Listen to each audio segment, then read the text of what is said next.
বিধানসভার 4 কেন্দ্রে উপনির্বাচনের ফলাফলের পর তৃণমূলের বিজয় মিছিল হল বাঁশদ্রোণীতে। পশ্চিমবঙ্গ বিধানসভার উপনির্বাচনের 4 কেন্দ্রে তৃণমূল কংগ্রেসের প্রার্থীদের জয়লাভের উপলক্ষে 112 নম্বর ওয়ার্ডের পৌরপিতা গোপাল রায়ের নেতৃত্বে বিজয় মিছিলে সামিল হন তৃণমূল কংগ্রেস কর্মীরা এবং অঞ্চলের বহু মানুষ। 112 নম্বর ওয়ার্ডের বাঁশদ্রোণী অঞ্চলের থেকে এই বিজয় মিছিলটি শুরু হয়। টালিগঞ্জ থেকে জামাল উদ্দিন সর্দারের রিপোর্ট, 72 ঘন্টা।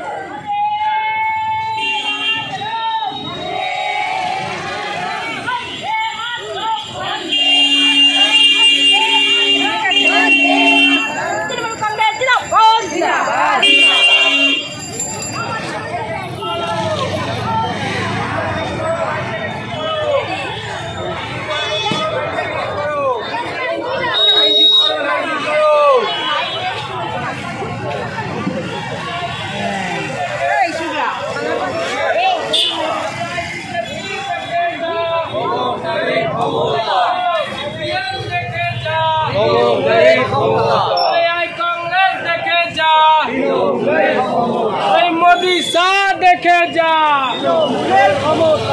मोदी शाह देखे जा।